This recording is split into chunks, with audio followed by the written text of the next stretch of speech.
चलो भाई, नमस्ते, जय हिंद, जय भारत। दरेक विद्यार्थी मित्रों, जे पण लोको अध्ययन एकेडमीना प्लेटफॉर्म पर आज आपणे मळी रह्या छीए ए तमामने जय हिंद, जय भारत। अध्ययन एकेडमीए जे आ सुंदर मजानुं आयोजन करी अने तमारा सुधी अमने ए अध्ययन पण पहोंच्या छीए ए माटे आपणे अध्ययननो पण आभार मानशुं। तमे बधा जे लोको अहींया जोડાઈ રહ્યા છો એ બધાનો પણ खूब खूब आभार छे।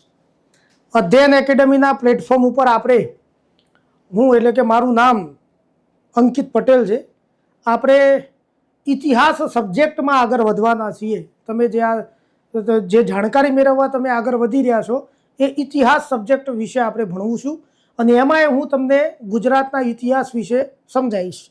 गुजरातना इतिहासनुं शुं महत्व छे, स्पर्धात्मक परीक्षाओमां गुजरातनो इतिहास केवी रीते आपणे आगळ वधारी शकीए, एमांथी तमामे तमाम मार्क्स जेटलुं पण गुजरातना इतिहासनुं जे एक्जाममां जे पण भरती बोर्डमां पूछाय छे ए आपणे एमांथी ग्रास्पिंग करवुं छे, आपणे मेळवी लेवुं छे। एना माटेना तमाम प्रयत्न आपणे अहींया करवाना छे।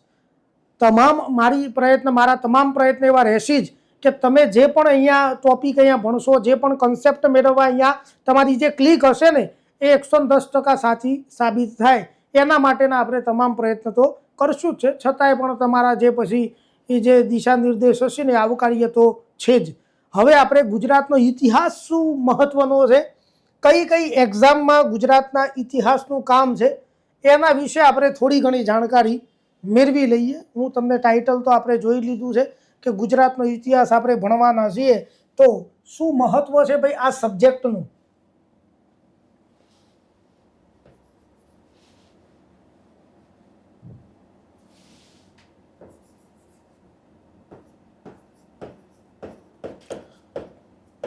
आपणे जे समजवुं छे ए शुं छे, क्या पूछाय छे गुजरातनो इतिहास।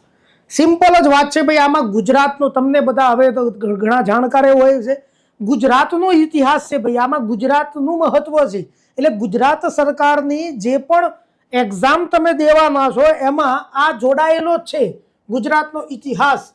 ધારો કે જે જીપીએસસી એક્ઝામ લે છે जीपीएससी जे एक्जाम ले छे एमां बे सिलेबसमां बे फेज छे। एक जीपीएससी क्लास 1 2 माटे छे, एक छे तमारे क्लास 1 and 2 अने एक छे क्लास 3 माटे पण एक्जाम होय छे। क्लास 1 અને 2 એટલે તો તમે ગુજરાત એડમિનિસ્ટ્રેશન સર્વિસ અને ગુજરાત મુલકી સેવાની વાતો આમાં થઈ જાય એટલે એમાં પણ તમારે પૂછાય છે। અહીંયા જે ડીવાયએસઓ છે, નાયબ મામલતદાર છે, એસટીઆઈ છે, એ બધી જે એક્ઝામોનું શેડ્યુલ છે એમાં પણ ગુજરાતનો ઇતિહાસ પૂછાય છે। સિલેબસ અલગ અલગ છે થોડો આનો બહુ હોલ સિલેબસ છે, આમાંથી અમુક મુદ્દા કટ કરી અને વર્ગ 3 માટે મૂકવામાં આવતા હોય છે। અહીંયા વર્ગ 1 2 માં તો સ્પષ્ટ ઘણી વખતે લખતા હોય છે કે ગુજરાતના મહત્વના રાજવંશો, ગુજરાતની સલ્તનતમાં અહમદ શાહ પહેલો, મહેમૂદ બેગડો, બહાદુર શાહ, આ રીતે એ લોકોએ સ્પષ્ટ લખ્યું છે। એ સિવાય ગુજરાતની ક્રાંતિકારી પ્રવૃત્તિઓ, ભારતમાં અને ગુજરાતમાં ધાર્મિક સુધારણા પ્રવૃત્તિઓ, સિંધુ સભ્યતા જેમાં ગુજરાતનો વિશેષ સંદર્ભ હોય એટલે એ રીતે ગુજરાત તો આપણે કરવું જ રહ્યું, એના વગર તો આપણે કોઈ ઓપ્શન જ નથી। એ સિવાય પણ 1 2 ને ડીવાયએસઓમાં ગાંધી યુગ છે, સરદાર પટેલની મહત્વની વિશેષતાઓની વાત છે, દેશી રાજ્યોનું એકીકરણ છે, ગુજરાતના દેશી રજવાડાના સુધારાવાદી શાસકોનો ઉલ્લેખ છે, મહાગુજરાત આંદોલન છે। આ બધા મુદ્દા તો પ્યોરલી ગુજરાત સાથે જોડાયેલા મુદ્દા છે એટલે એ તો આપણે જોવાના જ છે। મહત્વની રીતે એનું આપણે ध्यान દેવાનું થાય છે। એ સિવાય હવે ગૌણ સેવા પસંદગી મંડળ G-SSB જે છે એ તમને ક્યાં ક્યાં કામમાં લાગશે ભાઈ, તો હવે વર્ગ 3 માં જે નવું ફોર્મેટ છે સીસી ફોર્મેટમાં પ્રિલિમિનરી એક્ઝામ તો તમે જાણો જ છો એમાં શું છે, ગણિત, રિઝનિંગ, ગુજરાતી અને મેથ્સ છે। એ સિવાય મેન્સમાં 2 ફેઝ ઊભા થાય છે। સામાન્ય બિન સચિવાલય ક્લર્ક જે છે જેમાં ઓએ અને રેવન્યુ ક્લાર્ક નથી આવતું, એમાં તમારે એમસીક્યુ ફોર્મેટમાં એક્ઝામ દેવાની થાય અને એ સિલેબસમાં ગુજરાતનો ઇતિહાસ તમને કામમાં લાગશે। એટલે અહીંયા તમે જ્યારે પણ ઊંચું આયોજન કરીને ચાલતા હશો આ તો ખાલી સીસીઈ ફોર્મેટની વાત છે. સીસી પરીક્ષા મુજબની મુખ્ય પરીક્ષા જે છે ને ભાઈ, એમાં તમારે આ એક મહત્વનું સોપાન કામમાં લાગશે. એમાં એમસીક્યુ અને એના પછી જો તમારે હોય office assistant, revenue clerk, senior clerk અને હેડ ક્લાર્કનો મુદ્દો લેવાનો થાય તો એમાં પણ તમારે લેખિત પરીક્ષામાં ગુજરાતનો ઇતિહાસ તો કરવાનો થાય જ. પંચાયત પસંદગી બોર્ડમાં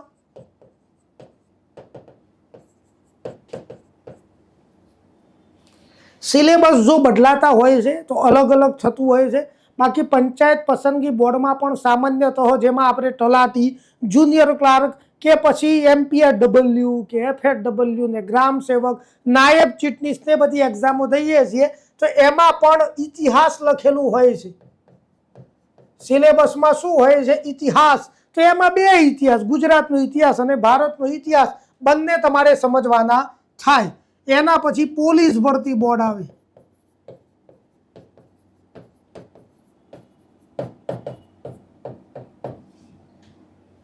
વધારે પડતી નંબરમાં સંખ્યાઓ લઈને આવે છે પોલીસ ભરતી બોર્ડ, તો એમાં પણ એ લોકો ઇતિહાસ લખતા હોય છે.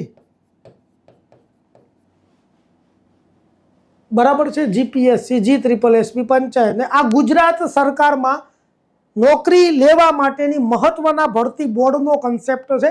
બાકી પછી નાની નાની ટેકનિકલ એક્ઝામો હોય, અલગ અલગ લઈ શકતા હોય છે. બાકી આ મેન છે જેમાં સામાન્ય તમામ પ્રજા આમાં જંપ લઈ દેતી હોય છે. યા હોમ કરીને તૂટી પડે એટલે આપણે એ કરવાનું થાય, એટલે આપણે એ સમજવાનું છે.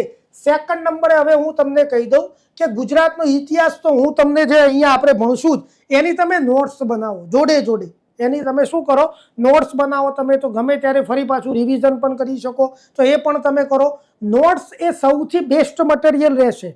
નોટ્સ જેવું ધારદાર મટીરિયલ તમને ક્યાંય નહીં જોવા મળે, એટલે તમારે નોટ્સ ખાસ બનાવવાની છે. ગુજરાતના ઇતિહાસ માટે તમારે અત્યારના જે પાઠ્યપુસ્તક મંડળ છે એનો ખાસ આધાર નથી રાખવાનો.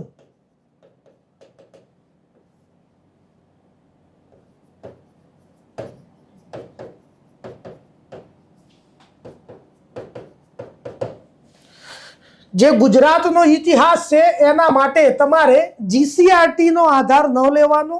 એવું નહીં કે ગુજરાતનો ઇતિહાસ કરવો છે તો હું ધોરણ 6 થી ધોરણ 12 સાહેબ સામાજિક વિજ્ઞાન વાંચી લઉં, તો એમાં આપેલો જ નથી જાજો.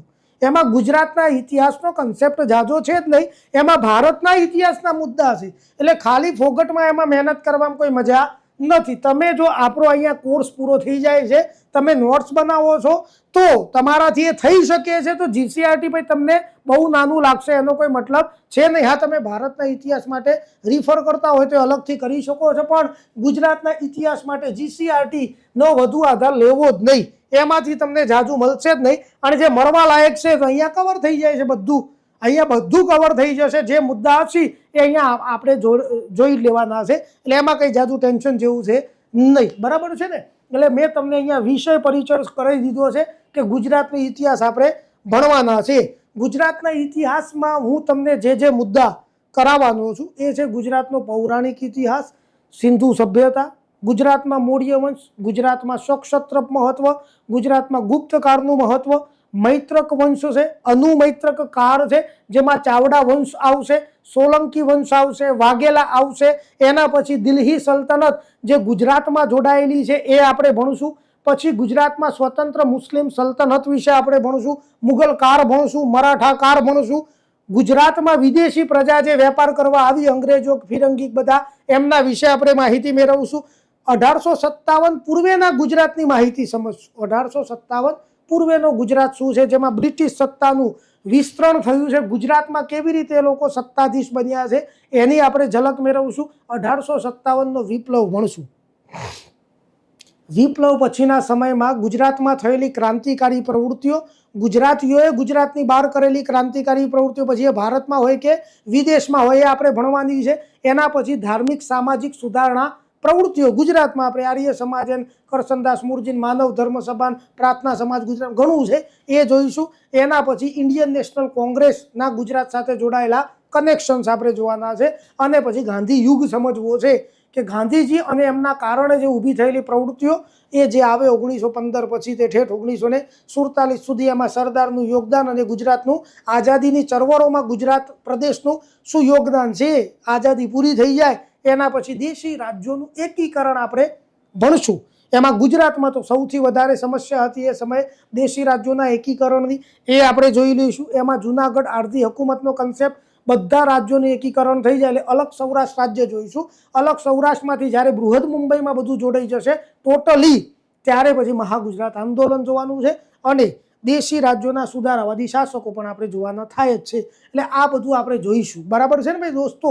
એટલે આજે આપણે આપણો પહેલો મુદ્દો સ્ટાર્ટ કરી રહ્યા છીએ, ગુજરાતનો પૌરાણિક ઇતિહાસ.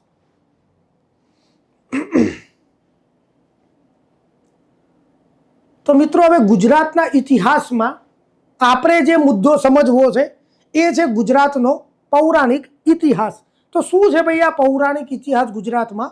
તો એવી ગુજરાતની વાતો કે જેને થોડી માઇથોલોજીનો ટચ થાય છે. એકચ્યુઅલીમાં આ મુદ્દો તમને વારસામાં પણ કામમાં લાગશે, ગુજરાતના કલ્ચરમાં પણ આમાં તમને થોડું કામમાં લાગશે. એવી આપણી અનુશ્રુતિઓ છે કે જેને પુરાવાનું આપણે મહત્વ નથી લેતા, આપણે એની માન્યતા, આપણી આસ્થાનું મહત્વ લઈએ છીએ. એ ઇતિહાસ આપણે સમજવાનો થતો હોય છે. એક્ઝામ્પલ ધારો કે કૃષ્ણ ભગવાન ગુજરાતમાં આવ્યા, દ્વારકા વસાવ્યું, દ્વારકાના રાજા બન્યા, એમની ગુજરાતની એક્ટિવિટીઝ તો આપણે માનીએ છીએ, એ આપણે માનવાનો વિષય છે. એમાં કંઈ ક્યારે આપણે સિંધુ સભ્યતાની જેમ પુરાવાઓ નથી શોધતા કે સાહેબ એનો કંઈ પુરાવો તમને આપી, એવું નહીં. આ માનવાનું પણ એક્ઝામમાં પાછું પૂછાય છે અને એટલા માટે કરવું પડે છે. આપણે એવી રીતે ભણશું કે જે એક્ઝામમાં આમાંથી શું કામમાં લાગી શકે, શું પૂછાઈ શકે, એ આપણે જરૂરી છે. એટલે ગુજરાતનો પૌરાણિક ઇતિહાસ તમે ઇતિહાસની દ્રષ્ટિએ તો ભણજો જ, પણ એમાં કલ્ચરનું પણ મહત્વ છે. વારસાની દ્રષ્ટિએ પણ તમને આમાંથી કોઈક વાર મદદ મળી જ જશે, હિસ્ટ્રીમાં તો મળશે. તો હવે આપણે કંઈ આ રીતે સંવાદ તો નથી થઈ શકતા, પણ છતાંય હું તમને પ્રશ્ન પૂછું, તમારે મનમાં તો જવાબ આપી જ દેવાનો થાય છે. એટલે કસોટી પણ જોડે જોડે થઈ જ જશે કે કેવી રીતે. ધારો કે અહીંયા એક્ઝામ્પલ હું તમને પહેલો પ્રશ્ન અહીંયા કરી દઉં છું કે ગુજરાતનો પૌરાણિક ઇતિહાસ ભાઈ કોના સમયથી શરૂ થાય છે, એવો કોઈને આઈડિયા છે? તો તાત્કાલિક એક જવાબ તમને ક્લિક થવો જોઈએ. જે જવાબ આવે ભાઈ જોઈ લેવાનું કે ઓકે સાહેબે કીધું છે એ મુજબ આપણે આગળ વધાય છે. તો ગુજરાતનો પૌરાણિક ઇતિહાસ શરિયાતીના સમયથી શરૂ થાય છે. કોણ છે ભાઈ આ શરિયાતી? એને ગોઠવવા માટે આપણે અહીંયા સૌથી પહેલાં તમે સૂર્યને તો ઓળખતા જ હશો. કોણ છે ભાઈ આ સૂર્ય? કોણ છે આ સૂર્યની વાતો? તો ભગવાન સૂર્યની વાતો છે. ભગવાન સૂર્યને તો તમે ઓળખતા જ હશો. તો એ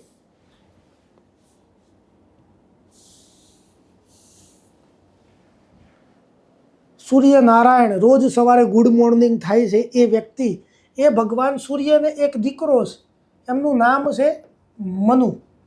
મનુ, ભગવાન મનુ હિન્દુઓના પ્રથમ પુરુષ છે, હિન્દુઓના પ્રથમ રાજા છે. તમામ હિન્દુ પ્રજા એ મનુના સંતાન છે એવું કહેવાય છે. એટલા માટે જ ભગવાન મનુએ હિન્દુ પ્રજા એક કાયદા કાનૂન, એટલે કે ભાઈ સરકારના નહીં પણ એક એથિકલ જિંદગી, નીતિની દ્રષ્ટિએ યોગ્ય જિંદગી જીવી શકે એટલે એક પુસ્તકની અમને રચના કરી છે જેનું નામ છે મનુસ્મૃતિ. આ ગ્રંથ છે મનુસ્મૃતિ, એ ગ્રંથ છે જે ભગવાન મનુએ લખ્યો છે, જેમાં હિન્દુઓ માટેના કાયદાઓની વાતો છે, નિયમોની વાતો છે. એટલા માટે જ આ મનુસ્મૃતિ ખરીને ભાઈ એને હિન્દુઓનો કાયદા ગ્રંથ કહેવાય છે. એટલે પહેલો એક સારો પ્રશ્ન આપણો ક્લિયર થાય છે. હિન્દુ કાયદા ગ્રંથ એટલે કયું પુસ્તક? તો મનુસ્મૃતિ. હવે આ જે ભગવાન મનુ છે એમને એક દીકરો છે જેમનું નામ છે શરિયાતી. એ ભાઈનું નામ છે શરિયાતી. હવે આ શરિયાતી જે છે એ ભગવાન મનુના પુત્ર તો થયા, પણ એ પહેલા એવા વ્યક્તિ છે જે ગુજરાતમાં આવ્યા અને ગુજરાતમાં રહી અને એમને ગુજરાતનો વહીવટ કર્યો. એટલે અહીંયા આપણે ખાસ લખી શકીએ શરિયાતીમાં કે શરિયાતીના સમયથી ગુજરાતનો પૌરાણિક ઇતિહાસ શરૂ થાય છે.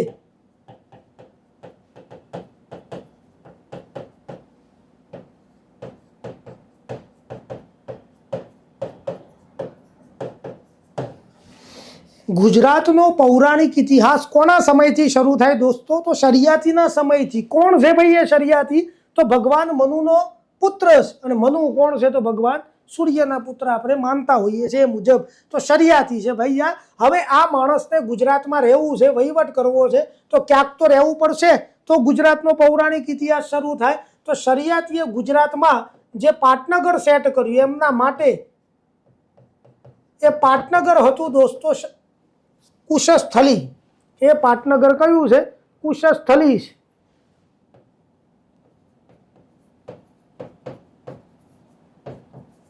આ કુશસ્થલી હાલમાં હયાત છે? શું માનવું છે તમારું? હાલમાં હયાત છે કુશસ્થલી? નથી.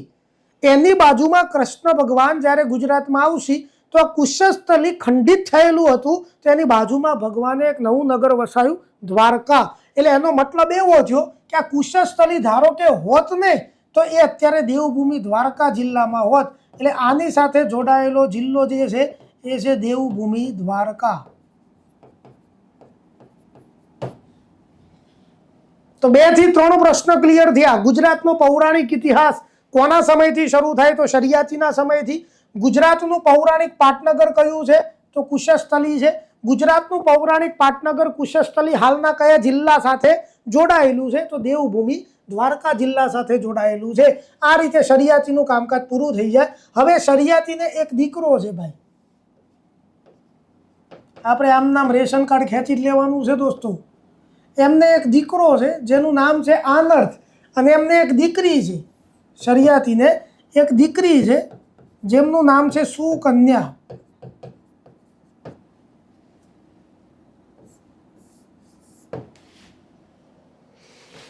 આગળની વાતો તો કરીએ જ છીએ આપણે, પણ પહેલા વાત કરી લઈએ સુકન્યાની. સુકન્યા એ શરિયાતીની દીકરી છે અને રાજાએ પોતાની દીકરીના લગ્ન, આમના લગ્ન થયા પછી હવે ચવન નામના ઋષિ જોડે,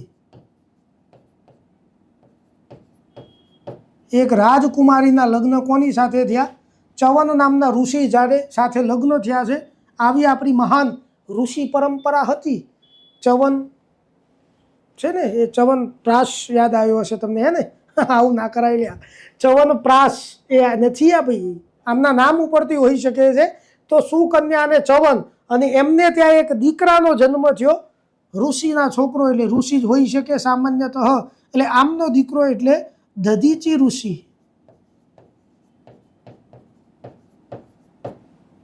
આવા તો કેટલાય ઋષિઓ છે, મુનિઓ છે, સંતો છે, મહંતો છે, એમની ગુજરાતની ભૂમિને બહુ પાવન કરી છે. પછી એવા ઋષિ મુનિઓને આપણે સમજી લેવા છે. પહેલા આપણે દધીચી ઋષિની વાત કરી લઈએ કે આ જે દધીચી ઋષિ છે એ સુકન્યા અને ચવનના પુત્ર છે. શંકર ભગવાનના પરમ ભક્ત છે અને કૃપા દૃષ્ટિ એમના ઉપર અપરંપાર છે. આ દધીચી ઋષિ ના વિશે એવું કહેવાય છે કે એમનો આશ્રમ ગુજરાતમાં હતો સાબરમતી નદી કિનારે. એટલે આપણે એમને અહીંયા સેટ કરી દઈએ કે આમનો આશ્રમ કઈ નદી કિનારે હતો દોસ્તો? સાબરમતી નદી કિનારે. અને એટલા માટે જ અમદાવાદમાં સાબરમતી નદી ઉપર બધા વિવિધ પુલ છે. એ પુલના અલગ અલગ નામ છે. કોઈ ઇન્દિરા બ્રિજ નામ છે, એક નહેરુ બ્રિજ, સુભાષ બ્રિજ, સરદાર બ્રિજ છે, ગાંધી બ્રિજ છે. એમાં એક બ્રિજનું નામ છે દધીચી ઋષિ બ્રિજ, કારણ કે સાબરમતી નદી સાથે આ ઋષિનું નામ જોડાયેલું છે. પણ જ્યારે આ સાબરમતી નદી હતી, જ્યારે આમનો આશ્રમ હશે ત્યારે આ નદી સાબરમતી નહોતી.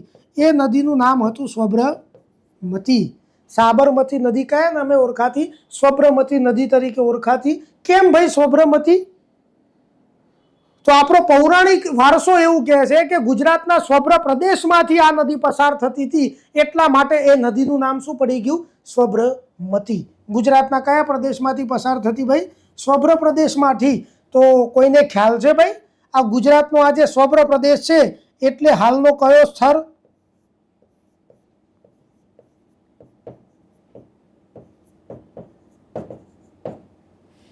આ સ્વબ્ર પ્રદેશ એટલે હાલની કઈ જગ્યાએ તમને ખ્યાલ આવે છે દોસ્તો? ચલો આનો જવાબ શું હોઈ શકે છે? અને ચલો જગ્યા નહીં તો જિલ્લો વિચારી લો. ગુજરાતનો કયો જિલ્લો એ પૌરાણિક સમયમાં સ્વબ્ર પ્રદેશ તરીકે ઓળખાતો હતો જૂના સમયમાં? તો એ જિલ્લાનું નામ છે સાબરકાંઠા.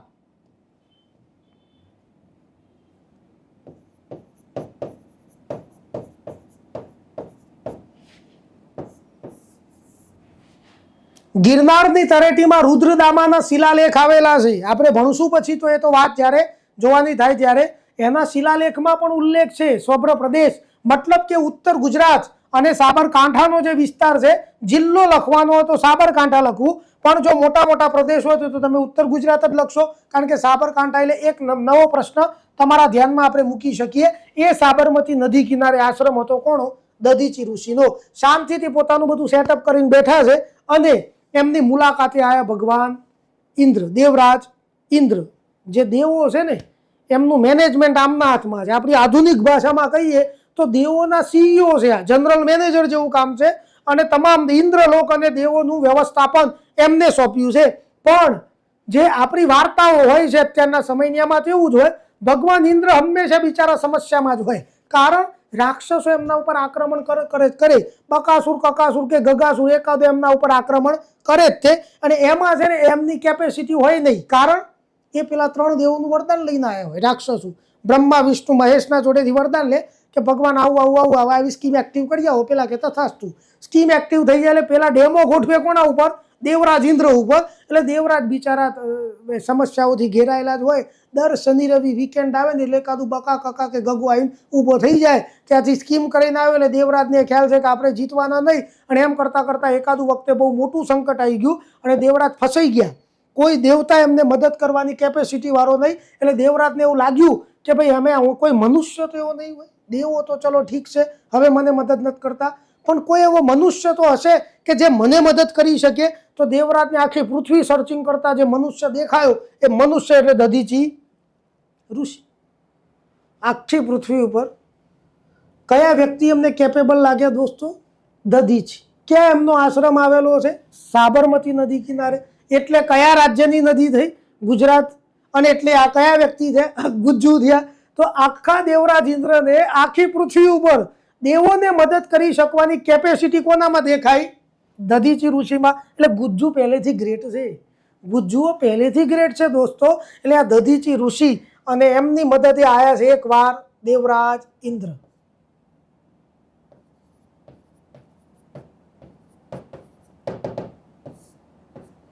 બેસો કે દેવરાજ, ચા નાસ્તો બટાકા પૌવા કરીએ, પછી આગળની વાત કરીએ. ગુજરાતીની મહેમાન ગતિ આવ્યા છો, ખાખરા હાંડવો થેપલા, બોલો શું કરશું? દેવરાજ કે ભાઈ બહુ સમસ્યા છે ઋષિ, રાક્ષસો વરદાન લઈને આવે છે ને મારા ધુમાડા કાઢ નાખે છે, વચગાળે હું ધંધે લાગી જઉં છું, મારે તો હવે હું થાકી ગયો છું, ઇન્દ્રલોકને સાચવવું મારા માટે કર્મની કઠણાઈ થઈ ગઈ છે, શું કરવું એ કંઈ ખબર નથી પડતી, તમારાથી બોલો મને મદદ થઈ શકે, બહુ મોટી આશાએ આવ્યો છું કે તમે ટેન્શન ના લો દેવરાજ, ગુજરાતી માણસથી થતું બધું જ કરશે, અને આજે હું તમને એવી મદદ કરીશ કે જિંદગીમાં તમારે એકે જગ્યાએ વાંધો આવશે નહીં, તમે રિલેક્સ થઈ જશો. કે એવી કેવી મદદ કરશો કે હું હવે મારો દેહ છોડી દઉં છું અને મારા જે અસ્થિ છે, હાડકા છે, એમાંથી તમે એક શસ્ત્ર બનાવજો, એ શસ્ત્રનો ઉપયોગ તમે ગમે એના ઉપર કરશો, તમે ક્યારેય હારશો નહીં, યુ આર વિજયી ભવ, તમે જીતી જ જશો. તો આ ઇન્દ્રદેવને દધીચી ઋષિએ પોતાના અસ્થિ સમર્પિત કર્યા.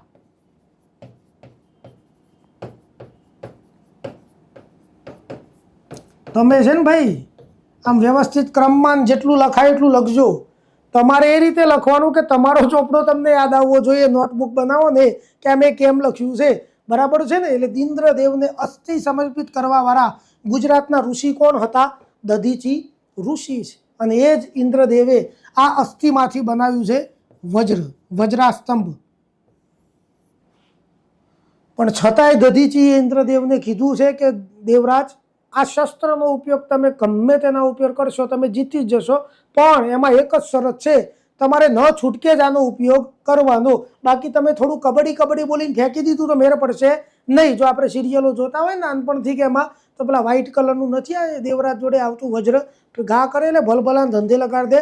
આપણી વાર્તાઓ મુજબ તો હનુમાન દાદા નાના એક હતા ને 4.5 5 વર્ષના, પેલું સાહસ કર્યું તો અલભ્ય, સૂર્યને મોઢામાં કેદ કરી લીધો, ત્યારે પણ દેવરાજે હનુમાન દાદાને એ વજ્રનો ઘા કર્યો હતો, દાઢી ઉપર ઘા થયો હતો, પછી તો બધું હનુમાન દાદા મૂર્છિત થઈ ગયા અને પવનદેવ ગુસ્સામાં થયા, બધું થયું. છેલ્લે હનુમાન દાદાને બ્રહ્મા વિષ્ણુ મહેશની કૃપાથી સજીવન મળ્યું છે, ત્યારે એમને દાઢી ઉપર ઘા થયો, અને એ છતાંય ઇન્દ્રનો વજ્રનો ઘા સહન કરી અને 5 વર્ષમાં હનુમાન દાદા અને છતાંય કમ્પ્લીટ, ત્યારે એમનું નામ તો મારુતિ હતું દોસ્તો, પણ દાઢીને સંસ્કૃતમાં હનુ કહેવાય.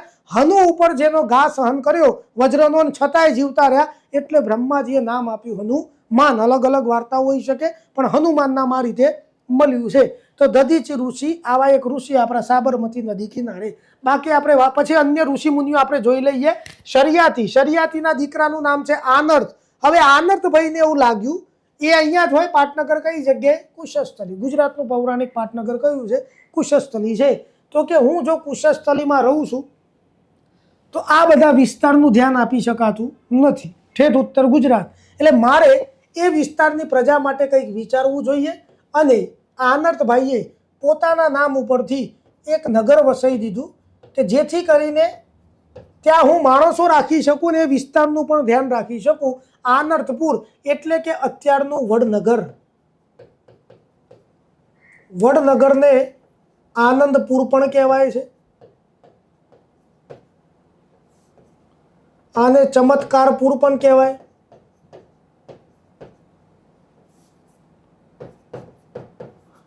વડનગરને કલ્યાણપુર પણ કહેવાય છે. એટલે આવા અલગ અલગ નામ છે ભાઈ આ વડનગરના. અને આનર્તે આ વિસ્તાર માટે વિચાર્યું, એટલા માટે જ આનર્તના નામ ઉપરથી ઉત્તર ગુજરાત છે ને ભાઈ, એ આનર્ત પ્રદેશ પણ કહેવાય છે.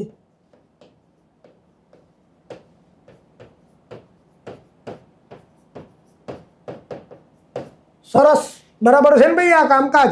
તો આ રીતે પૌરાણિક ઇતિહાસની પ્રસ્તાવનામાં આપણે બરાબર બધું સમજી લીધું છે કે આવી રીતની પદ્ધતિ છે ને, આવી રીતની પ્રોસેસ છે. પૌરાણિક ઇતિહાસ શરિયાતીના સમયથી શરૂ થાય છે. હવે જે રીતે દધીચી ઋષિનો આશ્રમ સાબરમતી નદી કિનારે હતો, આવા અલગ અલગ ઋષિ મુનિઓનો આશ્રમ ગુજરાતમાં ક્યાંક ને ક્યાંક હતો. એક જ મિનિટમાં ફટાફટ ચોપડામાં ક્યાંક રફમાં લખી નાખો કયા ઋષિનો આશ્રમ કઈ જગ્યાએ હતો. તમને યાદ આવે છે? જેટલા યાદ આવતા હોય એટલા લખો. આપણે નેક્સ્ટ પેજમાં જોઈ લઈએ કે કેટલા ઋષિ કઈ જગ્યાએ હતા અને શું હતી એની પરિસ્થિતિ. ગુજરાતમાં ઋષિ પરંપરામાં પણ આ છે ને કયા ઋષિઓ ભાઈ? જે પૌરાણિક છે, જેનો આપણે ઈસવીસન પૂર્વે ક્યારે થાય એવું બધું ગણતા નથી.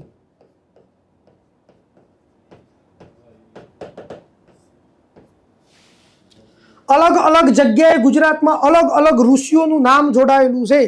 તો તમને જેટલા યાદ આવે એટલા તો તમે લખ્યા. હવે એમાંથી તમારા સાચા કેટલા પડે છે કે તમે કેટલામાં બાજી મારી ગયા છો એ આપણે સમજી લઈએ. ધારો કે સૌથી પહેલા એક ઋષિ છે જેમનું નામ છે ભૃગુ ઋષિ.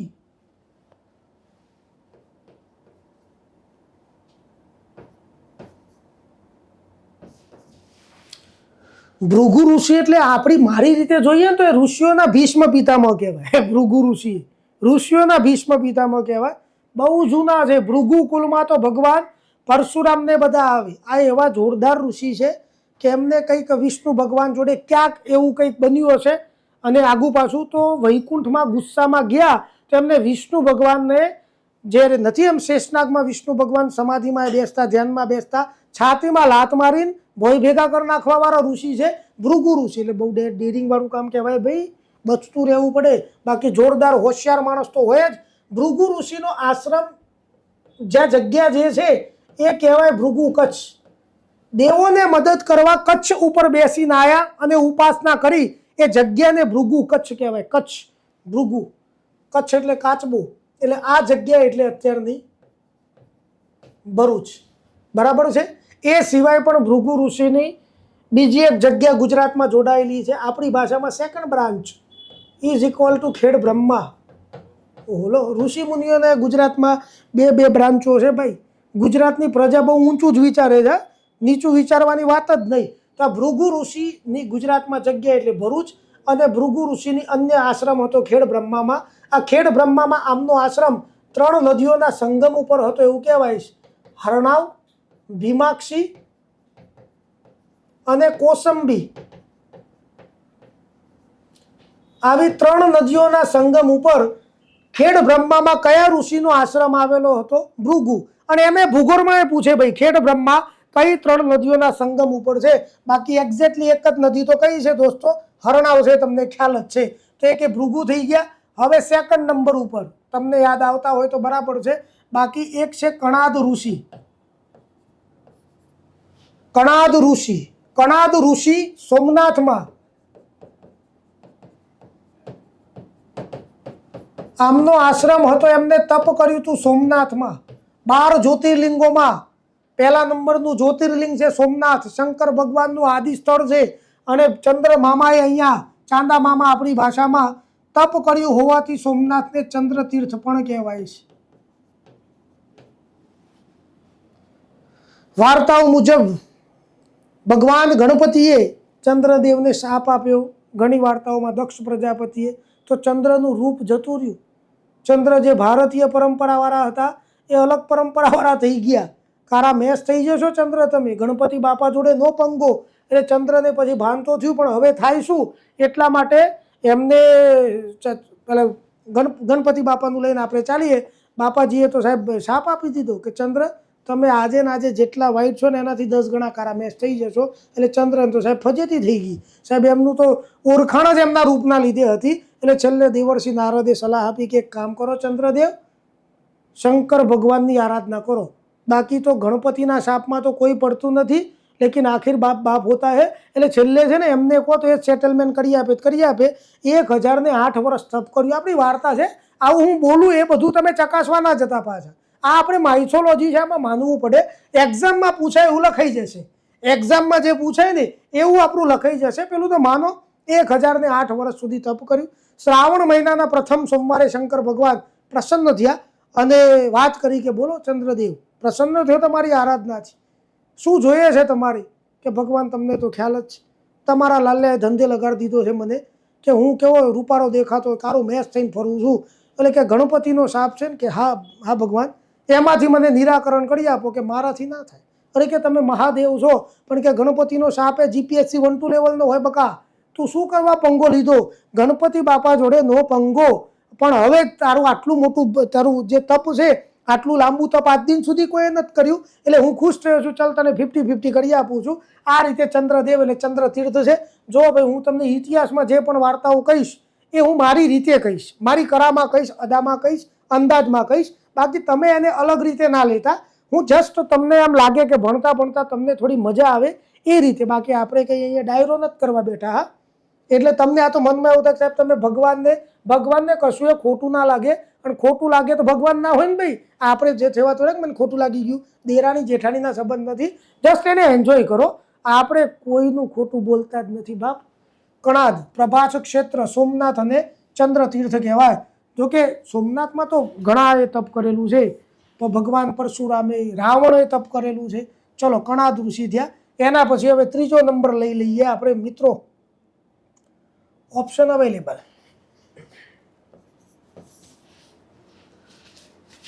ભૃગુ, કણાદ અને એના પછી આયા હવે કપિલ ઋષિ. કપિલ ઋષિનો આશ્રમ ગુજરાતમાં સિદ્ધપુરમાં હતો એવું કહેવાય છે.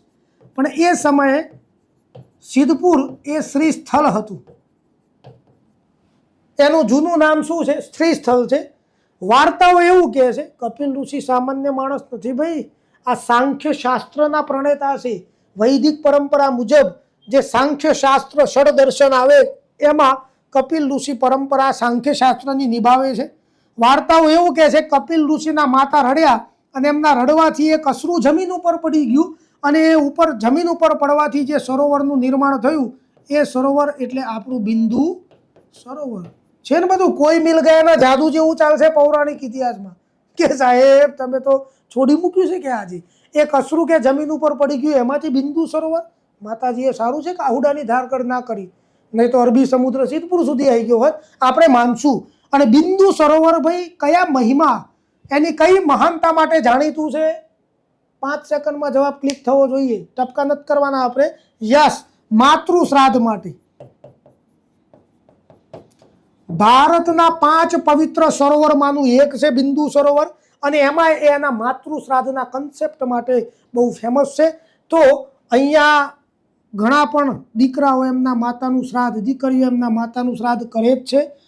પ્રાચીન સમયથી કરતા આવ્યા છે. એમાં આપણે જે ધ્યાન ઉપર લેવાની બાબત છે એ કે ભગવાન પરશુરામે પણ એમની માતાનું શ્રાદ્ધ કર્યું હતું.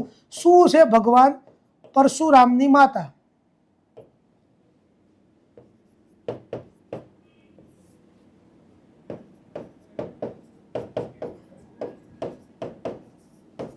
જવાબ તમને ક્લિક થઈ ગયો હશે. તો અહીંયા આપણે લખવો છે. હવે ભગવાન પરશુરામે એમની માતા રેણુકાનું શ્રાદ્ધ અહીંયા કર્યું હતું એવો આપણો મત છે. અને એકવાર એક્ઝામમાં આ ક્વેશ્ચન પૂછાઈ પણ ચૂકેલો છે. 2019ની બિન સચિવાલય વાળું જે પેપર હતું ને, રદ થયું હતું, એ પેપરમાં આ ક્વેશ્ચન પૂછાયો હતો. ભગવાન પરશુરામ વિષ્ણુ ભગવાનના 6થા નંબરના અવતાર આપણે માનતા હોઈએ છીએ. અને એમની માતા રેણુકા, એમના પિતા જમદગ્નિ, અને એમની વાર્તાઓ આપણને ખ્યાલ જ છે.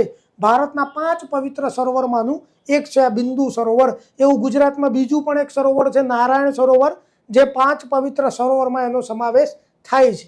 હવે 4થા નંબર ઉપર આગળ વધીએ આપણે દોસ્તો. ડંક ઋષિ છે.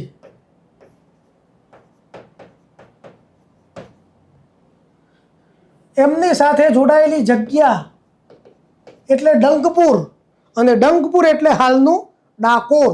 તો આ ડાકોર ડંકપુર એ ડંક ઋષિ સાથે જોડાયેલી જગ્યા છે. ડાકોરમાં એક મહાન ભક્ત થઈ ગયા ભાઈ, કૃષ્ણ ભગવાનના. યાદ આવી ગયા? યસ. અહીંયા છે ભક્ત વજયસંગ બોડાના, એટલે કે વિજયસિંહ બોડાના. વિજયસિંહ ડંકપુર ડાકોર. ચલો પછી 5મા નંબરે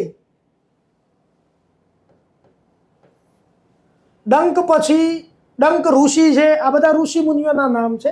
આ કઈ જગ્યા એમની સાથે જોડાયેલી છે એ. આ સિવાય હું તો લખીશ, તમને બીજા ખબર હોય તો લખવાના. હા, વેરી ગુડ. એ સિવાય હવે વિશ્વામિત્ર ઋષિ.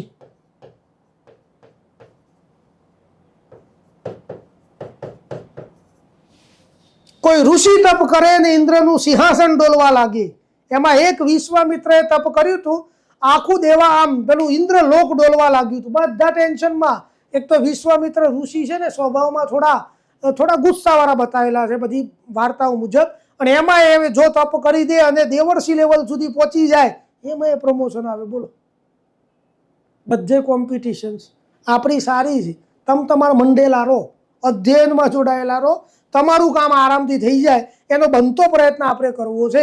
પણ રસપૂર્વક એટલું ને એટલું તમારે ભણવું પડશે દોસ્તો.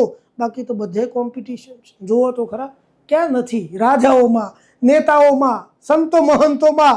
અલ્યા ભાઈ, અહીંયા તો આપણે તો સારી કોમ્પિટિશનમાં છીએ ને અત્યારે, ઇઝી છે એમ. અહીં તો ટફ કોમ્પિટિશન હોય. એટલે તો મેનકા અપ્સરાને મોકલી વિશ્વામિત્રનું તપ ભંગ કરવા. વિશ્વામિત્ર પાવાગઢ પર્વત ઉપર તપ કર્યું, એ અલગ છે તપ પાછું. એ અલગ અલગ વાર્તાઓ છે. એમાં આપણી વાર્તા એવું કહે છે કે મહાકાલી માતાની આરાધના કરી, માતાજી પ્રસન્ન થયા અને એમને ત્યાં પ્રતિમાની સ્થાપના કરી.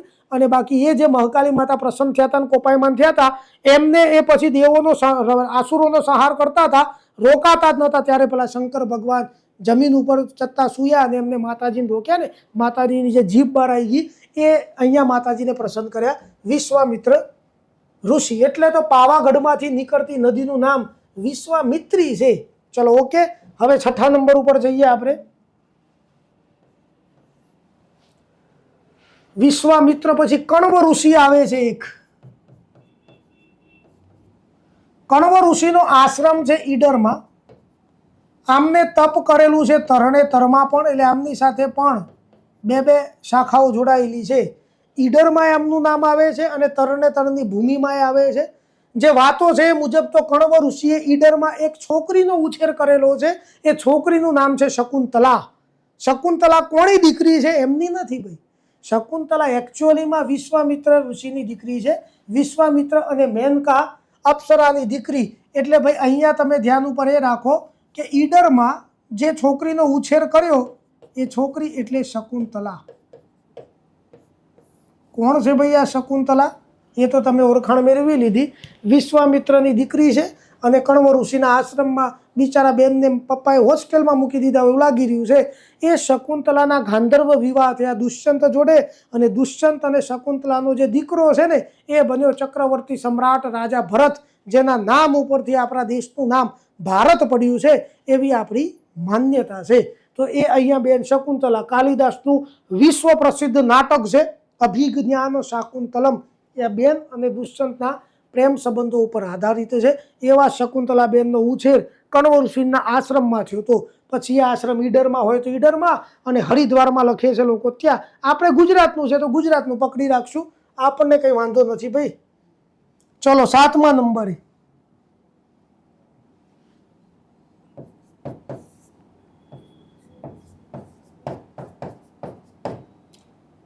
દુર્વાસા ઋષિ.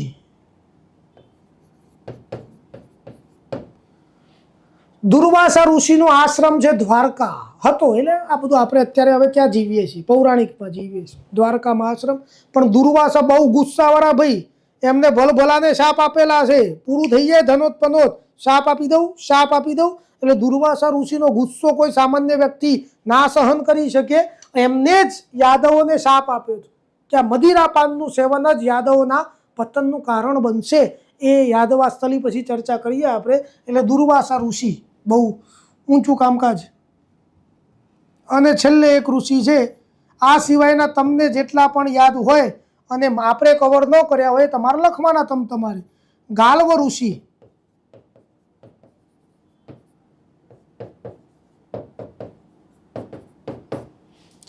આ જે ગાલ્વ ઋષિ છે એમનો આશ્રમ ગળતેશ્વરમાં હતો. ગળતેશ્વર પોતે એક તાલુકો છે, ગળતી નદીના કિનારે આવેલું બહુ પ્રાચીન મહાલય દેવાલય છે અહીંયા.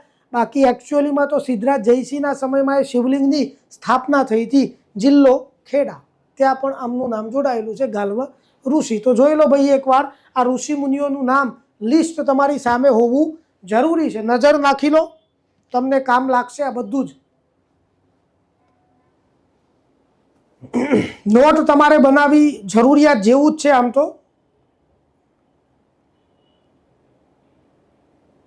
સરસ ને? ચલો હવે આગળ. હું જાતે જાતે સરસ કહેતો રહીશ. હું એવું માનીશ કે તમને ગમ્યું જ છે ભાઈ આપણે ભણ્યા એ.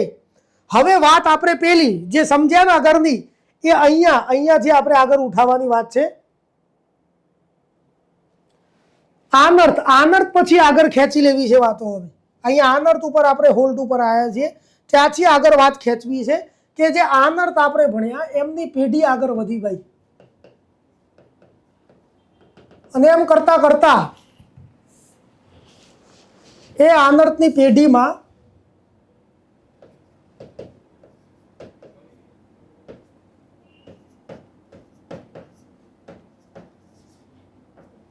રૈવત કકુગની નામનો એક રાજા આવ્યો. આમની પેઢીમાં રૈવત કકુગની નામનો એક રાજા આવ્યો છે. અને એના સમયમાં હવે થોડી સમસ્યાઓ એ ભાઈને થઈ છે રાજાની. એમના જે પાટનગર છે ને આપણે ભણ્યા કુશસ્થલી, એ કુશસ્થલી પાટનગર ઉપર પુરુષવન નામના રાક્ષસોએ અવારનવાર આક્રમણ કરી અને એને થોડું ડિસ્ટ્રોય કરી દીધું છે. એ થોડો ભક્તિભાવવાળો વ્યક્તિ છે એટલે રાજ્યનો વહીવટ બરાબર થઈ નહીં શક્યો હોય એવું માની લઈએ.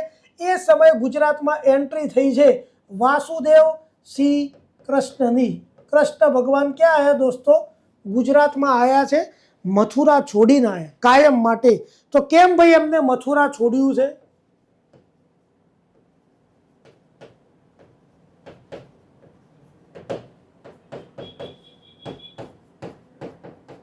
શું લાગે છે તમને કારણ?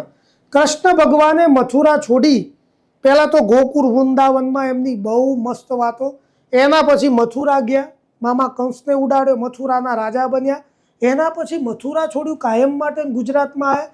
પોતાનું વતન છોડવું ભાઈ ના ગમે કોઈને પણ. ભાઈ ચલો સામે ગુજરાત આવે એટલે સારી વાત છે, પણ છતાંય જનની જન્મભૂમિશ્ચ સ્વર્ગાદપી ગરીયસી. માતા અને માતૃભૂમિના ચરણોમાં સ્વર્ગ હોય છે, આવું ભગવાન રામે લક્ષ્મણને સમજાવ્યું હતું. તો મથુરા છોડી દીધું છે કારણ જરાસંઘનો ત્રાસ.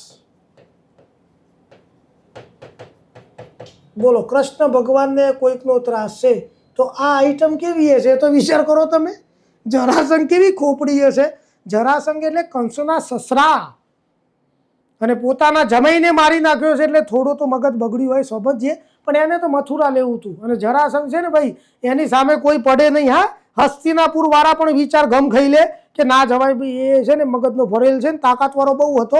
પણ જરાસંઘને કૃષ્ણ ભગવાનનું હંમેશા ટેન્શન કે સાલા આપણે ભલભલાને ધંધે લગાડી દઈએ, હસ્તિનાપુર વાળાને એક લેવલ માટે ઉલાડીએ. પણ આ કૃષ્ણની સામે લડવાનું આવે ને મથુરાની સામે, એટલે મને બહુ રિસ્ક લાગે છે. કારણ કે કૃષ્ણ જે બધા આમથી આમ બધા જુગાડ કરે છે ને, મને કશીય ખબર પડતી. એ સાઈન થીટા કોસ થીટા આપણા મગજની બહારની વાતો છે.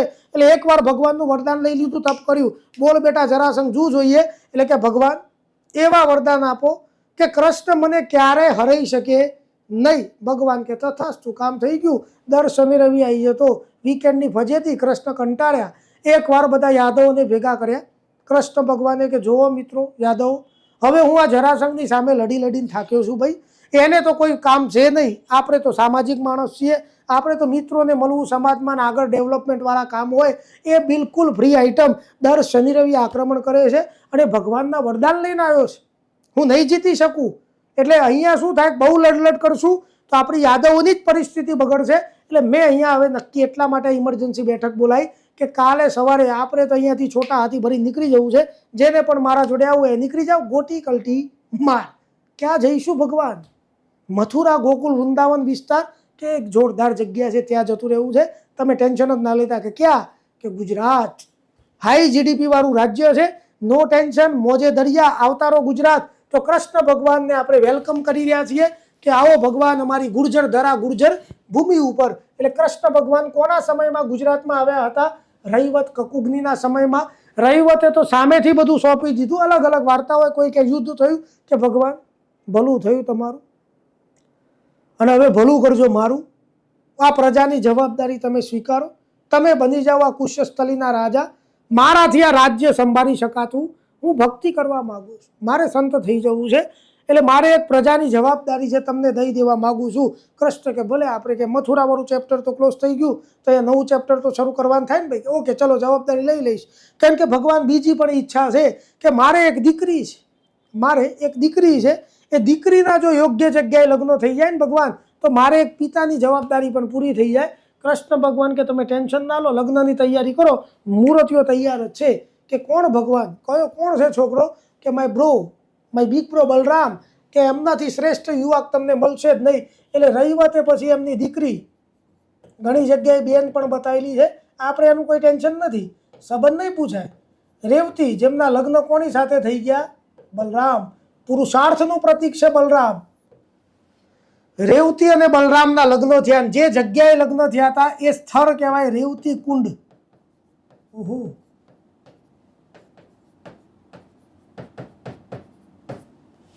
ક્લિયર છે આ વાત?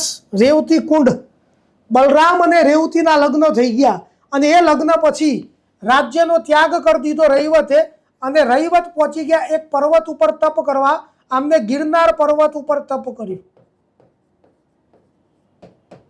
અને એટલા માટે જ રૈવત કકુગ્નિના કારણસર ગિરનાર પર્વત ઇતિહાસમાં રૈવત તક તરીકે ઓળખાયો છે. પાછળ પર્વત લગાવો, ગીરી લગાવો, ચાલે. હા, રૈવતક પર્વત, રૈવતક ગીરી, એ બધું ઓકે છે, એમાં કંઈ વાંધાજનક છે જ નહીં. એટલે આ ગિરનાર પર્વત એક રૈવતક તરીકે ઓળખાયો. બાકી જ ગિરનાર પર્વતના અન્ય નામ કયા કયા છે દોસ્તો? યાદ આવે છે મનમાં? રૈવતક સિવાય ઉજ્જયંત પર્વત પણ કહેવાય, આને ઉજ્જયંત પર્વત પણ કહેવાય, આને કુમુદ પર્વત પણ કહેવાય. આવા નામ છે. કુમુદ પર્વત તમને ભાગ્યે જ કોઈક જગ્યાએ લખેલું મળશે. હા, ભાગ્યે જ. ઉજ્જયંત પર્વત, રૈવા, ગિરનાર પર્વતના નામ છે. એ આ રીતે તમને ધ્યાન ઉપર આવે. કૃષ્ણ ભગવાન ગુજરાતમાં આવી ગયા છે. ગુજરાતમાં આવતાની સાથે ભગવાને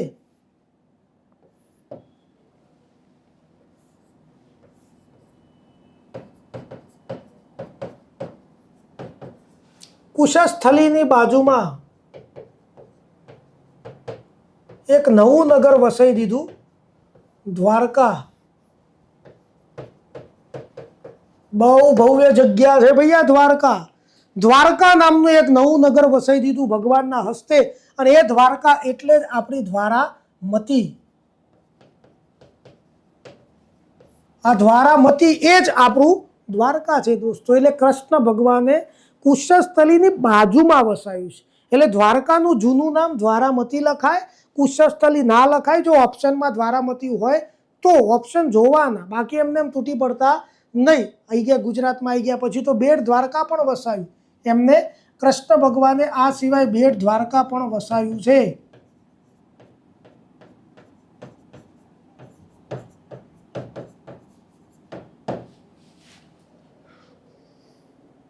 બેટ દ્વારકા જે છે એ શંખોદ્ધાર બેટ પણ કહેવાય. પછી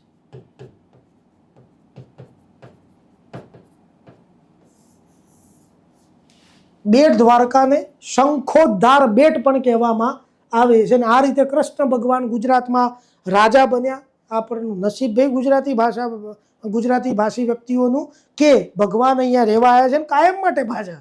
એવું એને ચલો 4 મહિના છે કેવું નહીં, કાયમ માટે એમના લગ્ન થયા.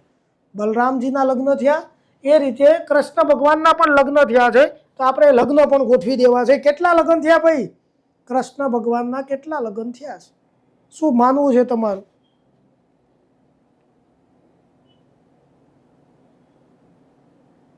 ઓહો, અલગ અલગ આંકડા મનમાં ચાલી રહ્યા છે. તો જોવા જઈએ તો કૃષ્ણ ભગવાનના 8 લગ્નો થયા છે ઓફિશિયલી, સરકાર માન્ય લગ્ન. બાકી તો 16,000 ને 108 ને બધી વાર્તાઓ ખરી. નરકાસુર નામના રાક્ષસે સ્ત્રીઓને કેદ કરી કૃષ્ણ છોડૈયાએ ગોપીઓનો દરજ્જો આપ્યો, એ બધું ઠીક છે. બાકી 8 લગ્નો છે. અષ્ટરાણીની વચ્ચે બિરાજમાન ભગવાન કૃષ્ણ, જેમાં એમના સૌથી પહેલા અગત્યના લગ્ન જે છે એ રાણી રૂકમણી સાથેના છે.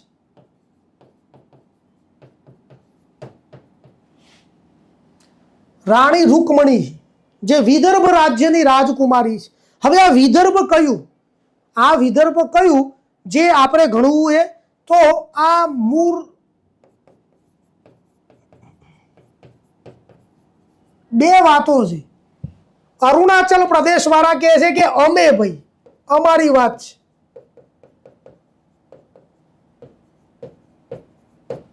બાકી અત્યારે તમે જુઓ તો વિદર્ભ એટલે મહારાષ્ટ્રનો હિસ્સો. પણ તમારે એક્ઝામમાં કોઈ રાજ્ય લખવાનું આવ્યું કે કૃષ્ણ ભગવાનના ધર્મપત્ની મહારાણી રૂકમણી હાલના કયા રાજ્યના હતા, તો અરુણાચલ પ્રદેશ જ તમારે પહેલી પ્રાયોરિટીમાં જવાબ આપવાનો છે. જો ઓપ્શનમાં એ છે તો, એ નથી તો પછી તમે મહારાષ્ટ્ર લખજો. બરાબર ને? મેં તમને કહી દીધું કે તમારે શું કરવાનું છે.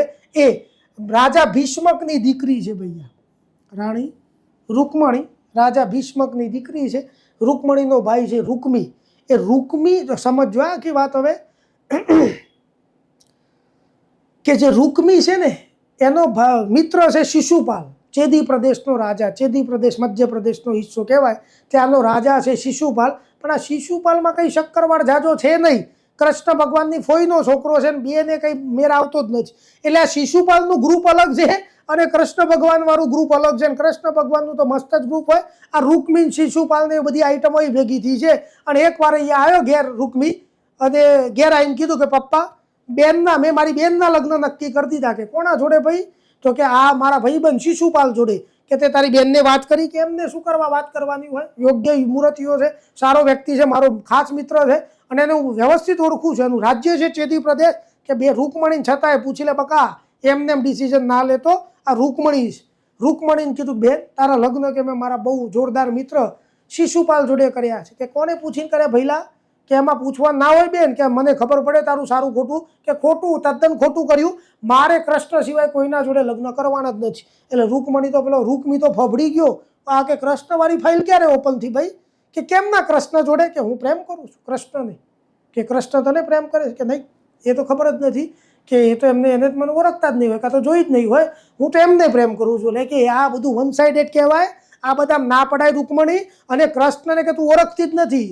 એને સંબંધીઓને પહેલા માર નાખ્યા છે. મામાને માર નાખ્યા, મા તો પેલા માસી પૂતનાને માર નાખી. લગ્ન તું કરીશ, ધંધે અમે લાગી જઈશું. બાપા તું આ ધંધો ના કરીશ. એટલે આવી વાત કરી રૂકમણી. કે લગ્ન તો થશે તો કૃષ્ણ જોડે જ, બાકી આખી જિંદગી કુંવારી રહીશ. કે જોઈએ કે તું કેવી લગ્ન નથી કરતી. આવું મારી રીતે કહું છું ભાઈ, પ્લીઝ તમને ફરી કહી દઉં છું કે હું મારા અંદાજમાં કહું છું. બાકી વાત આવીને આવી જ હોય. હા, વાત આવીને આવી જ હોય, પણ હું મારા અંદાજમાં કહું છું. એટલે આ રીતે હવે કૃષ્ણ ભગવાન જોડે લગ્ન રૂકમણીને કરવા છે. એમના ભાઈ ના પાડે છે. પત્રિકાઓ છપાઈ ગઈ શિશુપાલ અને રૂકમણીની. પણ રૂકમણી કઈ સામાન્ય છે? એમને કૃષ્ણને પત્ર લખ્યો, પ્રતિ શ્રી કૃષ્ણ, દેવભૂમિ દ્વારકા, પિનકોડ નંબર, વિશે લગ્ન કરવા બાબત. આથી મારે તમને પ્રેમ છે. હવે તમને જો મારી વાતમાં યોગ્ય લાગતું હોય તો સમજી લો કે હું તમારા જોડે જ લગ્ન કરવાની છું. આ સિવાય જો તમે અહીંયા દિન 10માં મારું અહીંયાથી અપહરણ નહીં કરો તો હું લગ્ન તો નહીં કરીશ. બાકી તો કંઈક નવું થવાનું થશે. આ લિખિત અંગ રૂકમણી સ્પીડ પોસ્ટ ફરફડિયું આવ્યું દ્વારકા. કૃષ્ણ ભગવાન ન્યાય કરે કે ના કરે દોસ્તો? બોલો, હા બોલો જોરથી. હા, કૃષ્ણ ભગવાન અર્જુનને લઈને આવ્યા અને પછી બધી ગોઠવણ કરી અને રૂકમણી કૃષ્ણ બે જણા અહીંયાથી ભાગી ગયા અને એમને માધવપુરમાં લગ્ન કર્યા. એટલે રૂકમણી અને કૃષ્ણના લગ્ન ક્યાં થયા?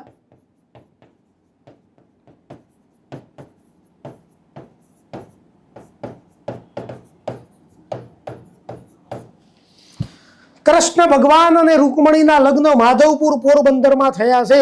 અને જે લગ્ન થયા એ નિમિત્તે આપણે અહીંયા મેળાનું આયોજન કરતા હોઈએ છીએ. અહીંયા મેળો ભરાય. એમની જે મેરેજ એનિવર્સરી ડેટ છે ને એ મુજબ ચૈત્ર સુદ નોમથી 5 દિવસ સુધી આ મેળો ચાલે છે દોસ્તો. કૃષ્ણ ભગવાન અને રૂકમણીના લગ્ન ક્યાં થયા છે? માધવપુર પોરબંદર ખાતે થયા છે. અને અહીંયા મેળો ભરાય છે એમના લગ્ન નિમિત્તે. એ મેળો એટલે ચૈત્ર સુદ નોમથી 5 દિવસ સુધી મેળો ભરાય. અને આ ચૈત્ર સુદ નોમ એટલે દોસ્તો રામ નવમી. એને શું કહીશું આપણે? રામ નવમી. ઊંધું પૂછાય. આ 2016 જીપીએસસી મેન્સ હતી ને એ વખતે એમસીક્યુ ફોર્મેટ હતું આઈ થિંક. એમાં 16 છે પણ પ્રશ્ન હતો કંઈક આવો કે માધવપુરમાં મેળો કેમ ભરાય છે? તો કૃષ્ણ ભગવાન અને રૂકમણીના લગ્ન થયા એ નિમિત્તે ત્યાં મેળો ભરાય છે. એનું કારણ એ છે. બાકી તમને ઊંધું પૂછે માધવપુરમાં મેળો કયા તહેવારથી ભરાય છે તો ચૈત્ર સુદ નોમને રામનવમી કહેવાય એવું આપણા ઘણા નરબંકાઓને નાયે ખ્યાલ હોય. 31 ખબર હોય, 14મી ફેબ્રુઆરી ખબર હોય, આખું વીક ખબર હોય. 14 ફેબ્રુઆરી પહેલાનું રોઝ ડે, ગલગોટા ડે, બારમાસી ડે. પણ શિવરાત્રી મહાવત તેરસે આવે કે ચૈત્ર સુદ નોમને રામનવમી કહેવાય. દેવ ઉઠી 11 શું છે દેવ પોઢી એ તો યાદ રાખજો લ્યા ભાઈ. આપણે આપણું કલ્ચર બગાડીને બીજે ન જવાનું પાછું. નહીં તો કુદરત નહીં માફ કરે. એ તો આપણે આપણું પકડી રાખવાનું. પછી પેલું કરો જે ડે આવતા છીએ સારા જ આવતા છીએ અને એને વ્યવસ્થિત ઉજવો તો. બાકી તો આપણે આપણું તો બગાડ્યું ને બીજાને બગાડ્યું છે. સમજી લેજો શાનમાં ઠાણમાં. તો રાણી રૂકમણીના લગ્ન થઈ ગયા છે. આવા તો કૃષ્ણ ભગવાનના અન્ય 8 લગ્ન છે અને બધા ધબાધબી વાળા જ હોય. હા પાછા બહુ જોરદાર લગ્ન કૃષ્ણ ભગવાનની આવી વાતોમાં હોય છે. ચલો થોડા આગળ વધી લઈએ. આમાં આપણે સમજી ગયા ને આખો ઇસ્યુ શું છે એ બધો. કૃષ્ણ ભગવાનનું ગુજરાતમાં આગમન થઈ ગયું છે. દ્વારકા વસાવી દીધું એમને. હવે એ સિવાય કૃષ્ણ ભગવાનના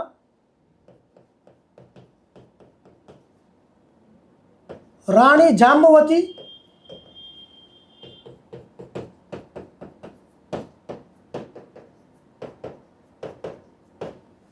અને રાણી સત્યભામા. જો પહેલું લેક્ચર છે આપણે તમે જોતા હશો ક્રમમાં તો એ રીતે તો તમે આ જોશો એટલે તમને મારાથી અનુકૂળતા થઈ જશે.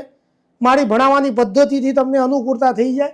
એટલે પૌરાણિક ઇતિહાસ પહેલાં જ જોવો એનો ખાસ આગ્રહ હોય કે મસ્ત વાતો કરતાં કરતાં ભણવાનું એ થઈ જાય અને થોડું ઘણું એક પવિત્ર વાતો કરીને આપણે આગળ નીકળીએ જઈએ. પછી તો સિંધુ સભ્યતાને બધું તો સીધું 100-150ની સ્પીડે ગોળા ફેંક જ છે એમાં તો.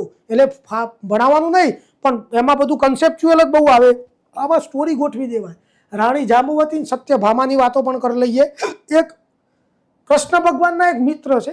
કાશીના રાજા હતા સત્રાજીત. યસ, એમનું નામ શું છે? રાજા સત્રાજીત છે.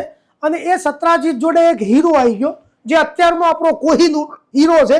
એ સમય એમને મળ્યો પણ એ સમય એનું નામ અલગ અલગ છે. મોટા ભાગે સમત્યક હીરો કહેવાય છે. આપણે હીરાના નામથી મતલબ નથી પણ વાત આપણે જાણે એમ છે કે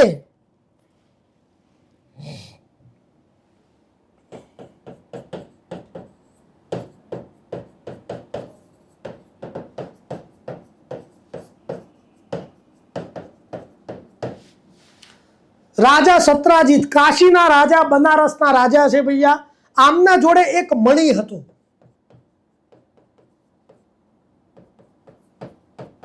આપણી ભાષામાં એક હીરો હતો.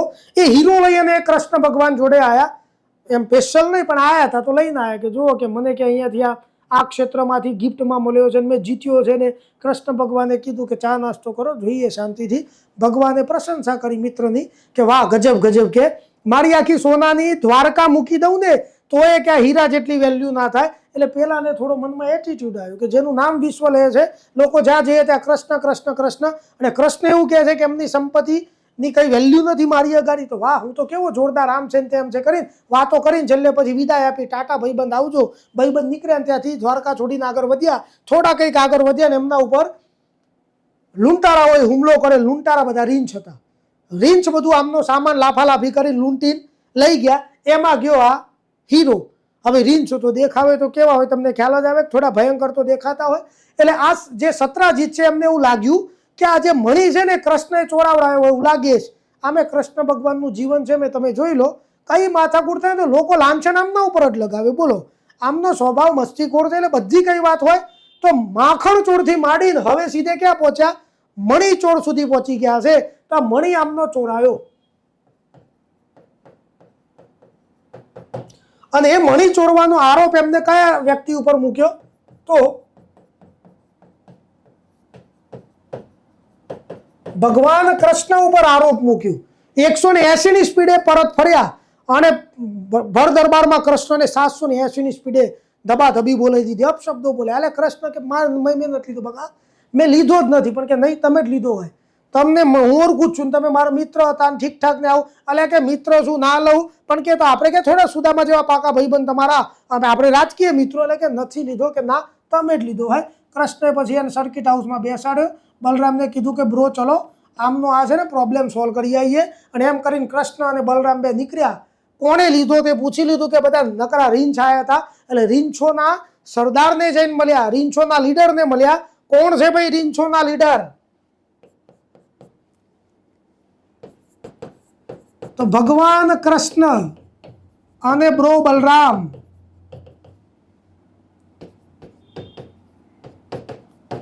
રીંછોના રાજા મહાબલી જાંબુવંતની મુલાકાત લીધી ભાઈ.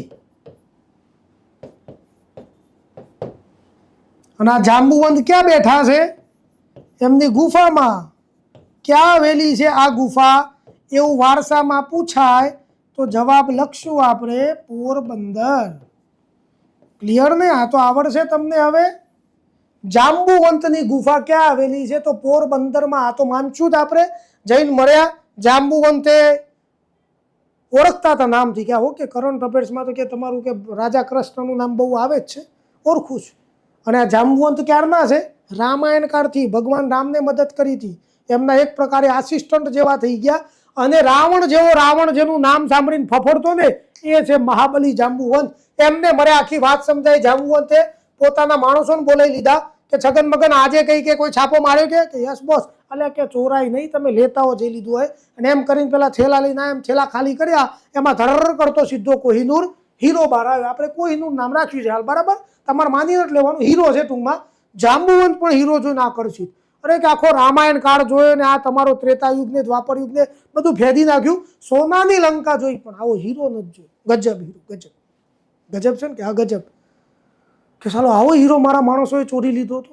કે તમારા જોડે આ હીરો? કે ના ના ભાઈ, મારો હીરો કૃષ્ણ ભગવાન કે મારો છે જ નહીં, આ મારા ભાઈબંધો છે, એને આરોપ મારા ઉપર લગાવ્યો છે કે મેં ચોર્યો છે. ઓકે, તો તમને ના અપાય ને, તમારા ઉપર તો આક્ષેપ થયેલો છે.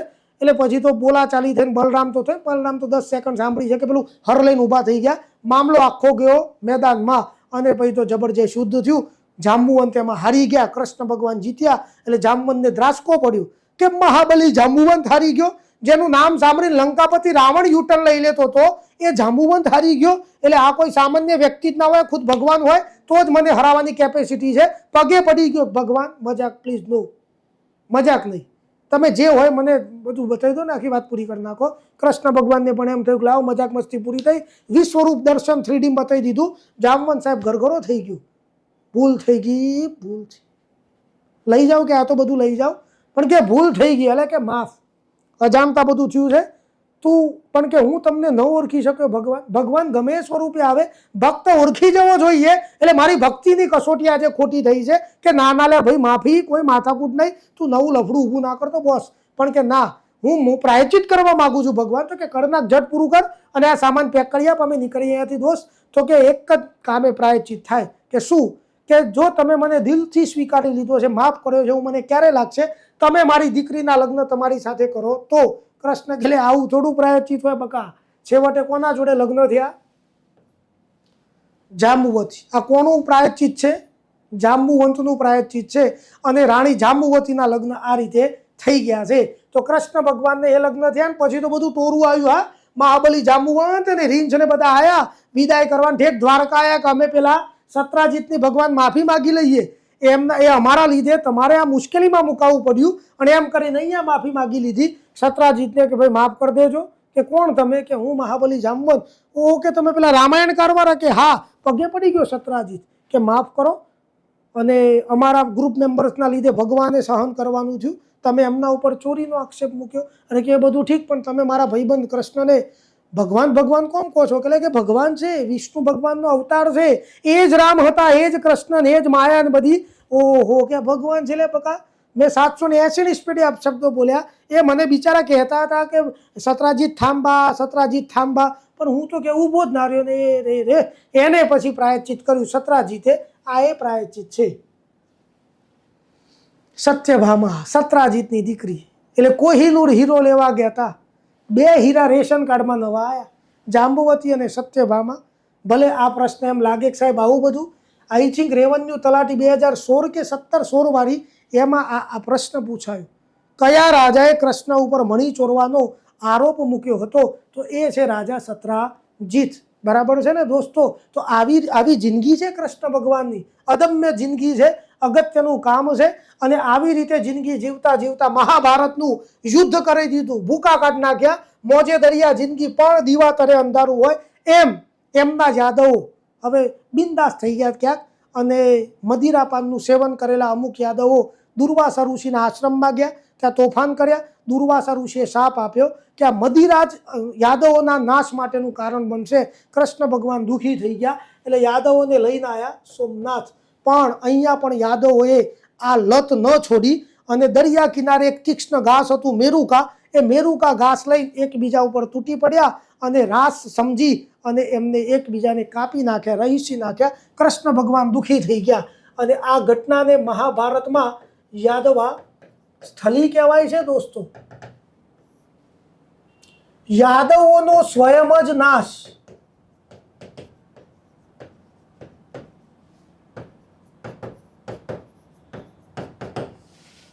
યાદવોનો સ્વયં જ નાશ થવો, આને કહેવાય યાદવા સ્થળી. મહાભારતનો આ પ્રસંગ છે. અને આ કઈ જગ્યાએ થયું ભાઈ? આ સ્થળ કયું કહેવાય? તો સોમનાથ લખજો, ભૂલથી પણ દ્વારકા ના લખાય. કૃષ્ણ ભગવાન છેલ્લે સોમનાથમાં બધાને લઈને આવી ગયા છે. પ્રભાસ ક્ષેત્ર કહેવાય. 2014 જીપીએસસી 1-2 નું પેપર જોઈ લેજો એવું હોય તો, એમાં આ પ્રશ્ન પૂછાઈ ગયો છે કે મહાભારત કાળની યાદવા સ્થળીનું વર્ણન જે આવે છે એ સ્થળ હાલમાં કયું? તો પ્રભાસ ક્ષેત્ર સોમનાથ. અને આ વર્ણન કઈ જગ્યાએ થયેલું છે?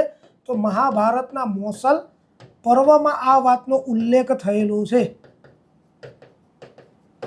મહાભારતમાં કુલ 18 પર્વ છે. આદિ પર્વ, ભીમ પર્વ, ભીષ્મ પર્વ, ભીમ પર્વત નથી પણ ભીષ્મ પર્વ, દૂત પર્વ, સભા પર્વ, શાંતિ પર્વ, યુદ્ધ પર્વ, સ્વર્ગારોહણ પર્વ, મોસલ પર્વ છે, વિરાટ પર્વ છે. એમાંનું એક એટલે કે મોસલ પર્વમાં યાદવોનો સ્વયં જ જે નાશ થયો, શબ્દ સમૂહ માટે એક શબ્દમાં એ આવી. જ્યારે કોઈ જાતિ કે સમૂહ જાતે જ પોતાનું નુકસાન કરે એ ઘટનાને શું કહેવાય? યાદવા સ્થળી કહેવાય. તો યાદવોનો સ્વયં જ નાશ થઈ ગયો છે. મોસલ પર્વ મહાભારત, જેનું મૂળ નામ, મહાભારતનું મૂળ નામ છે જય સંહિતા. અને મહાભારતના રચયિતા કોણ છે દોસ્તો? તમને ખ્યાલ જ હશે, ભગવાન વેદ વ્યાસ, જેમનું સાચું નામ હતું કૃષ્ણદ્વૈપાયન. કૃષ્ણદ્વૈપાયન, બરાબર છે ને? યાદવા સ્થળી, યાદવોનો જાતે જ નાશ. કૃષ્ણ ભગવાન આ ઘટનાથી દુઃખી થઈ ગયા. અને દુઃખી થયેલા કૃષ્ણ ભગવાન વાંસળી વગાડતા હતા, ત્યારે એક પારધીનું તીર વાગ્યું. એ તીર વાગવાથી એમનું અવસાન થયું. ભાઈ અહીંયા મેં તમને જે પેલું ઘાસ લખ્યું ને, એક્ઝામમાં ના પૂછાય પણ છતાંય તમારી જાણકારી માટે લખી દઉં છું કે કયું ઘાસ લઈને આ લોકો યાદવો લડ્યા હતા. તો દરિયા કિનારે ઉગતું મેરુકા. કોન્ફિડન્ટ આપી કે ભાઈ સામાન્ય વ્યક્તિ કરતાં મને થોડી કંઈક ખબર છે. તો મેરુકા ઘાસ. કૃષ્ણ ભગવાનનું પણ ભાલકા તીર્થ ખાતે અવસાન થઈ ગયું. ભીલકા તીર્થ એવું નામ હતું. કોણ હતો ભાઈ એ પારધી? જેનું તીર વાગ્યું છે તો કૃષ્ણ ભગવાનનું અહીંયા અવસાન થયું છે. તો જરા નામનો પારધી છે દોસ્તો એ. અને ભાલકા તીર્થ એ હિરણ, કપિલા અને સરસ્વતી આ 3 નદીઓના સંગમ ઉપર આવેલી જગ્યા છે. અને જરા નામનો તો પારધી છે, આમનું તીર વાગ્યું છે અને ભાલકા તીર્થ કૃષ્ણ ભગવાનનું આ રીતે દોસ્તો અવસાન થશે. ભાલકા તીર્થ નામની જગ્યાએ હિરણ, કપિલા અને સરસ્વતી નદીઓના સંગમ ઉપર. તો આ આખો મુદ્દો હવે તમારા ધ્યાનમાં આવી ગયો છે કે કૃષ્ણ ભગવાન ભાલકા તીર્થ ખાતે એમનું અવસાન છે. બરાબર છે દોસ્તો? આ વાત મગજમાં ઉતરી ગઈ હશે તમને હવે? ડન? ઓકે.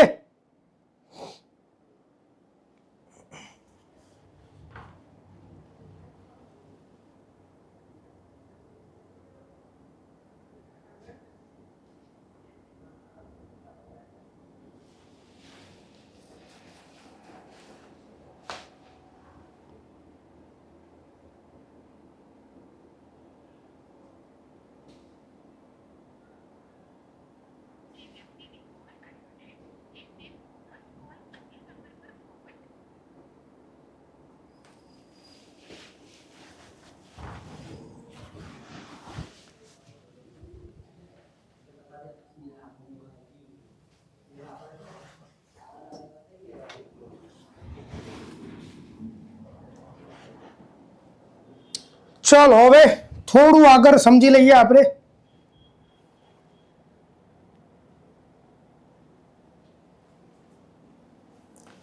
કૃષ્ણ ભગવાન જે છે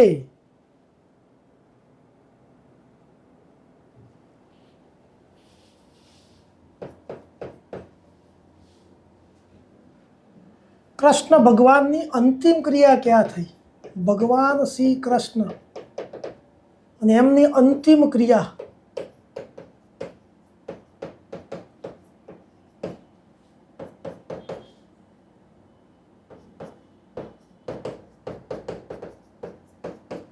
એ દેહોત્સર્ગ નામના સ્થળે થઈ છે.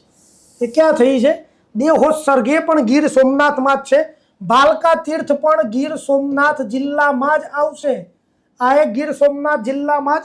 અને ભાલકા તીર્થ પણ અગાઉવાળું છે, એમાં યાદ રાખજો કે ગીર સોમનાથ જિલ્લામાં જ આવશે. બાકી કૃષ્ણ ભગવાનનું આ રીતનું અવસાન ગુજરાત સાથેનું કનેક્શન છે. તમને બીજું પણ કહી દઉં, ભગવાન કૃષ્ણની ચૌલ ક્રિયા ક્યાં થઈ હતી? તો આ અંબાજી ખાતે એમની ચૌલ ક્રિયા થયેલી છે. બરાબર ને? આ પણ ધ્યાનમાં રાખવાનું. હવે જોડે જોડે એક વાત નાની એ કરી લઈએ કે કૃષ્ણ ભગવાનના એક કઝિન થઈ ગયા યદુવંશમાં જ, અરિષ્ટ નેમિ. આ છે કૃષ્ણ ભગવાનના પિતરાઈ.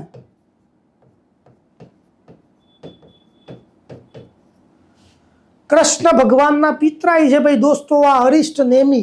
અરિષ્ટ નેમિના લગ્ન એ કંસની બેન જોડે નક્કી થયા હતા અને એ રાજમતી, એમનું નામ હતું કંસની બેન રાજમતી.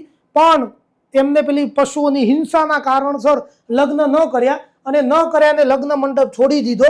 ગિરનાર પર્વત ઉપર આમને તપ કર્યું. પછી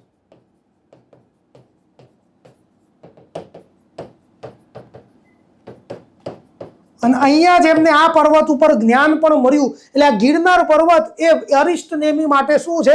સ્થાનક બની ગયું છે. તો આ અરિષ્ટ નેમિનું સ્થાનક એ ગિરનાર પર્વત છે. સ્થાનક.